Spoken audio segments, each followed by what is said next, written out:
Welcome to the last breakfast. Please enjoy the video. In this video, I will explain how to make a circle graph.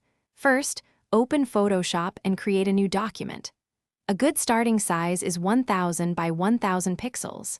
Next, select the ellipse tool from the toolbar. Hold down the Shift key while dragging to draw a perfect circle. Make sure your circle has no fill color and a stroke of about 5 pixels so you can clearly see its outline. Now, let's divide our circle into segments.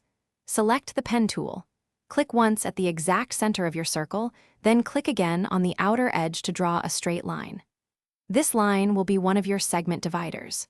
Repeat this process, drawing additional lines from the center to the edge, or duplicate and rotate your existing lines to create precise divisions for your data. With your segments defined, it's time to add color. Use the Quick Selection tool or Magic Wand to select each segment individually. Then, create a solid color adjustment layer for each selection, choosing a unique color. This method allows for easy color changes later.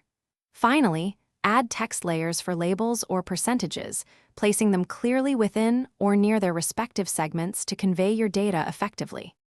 To finalize your circle graph, refine its appearance.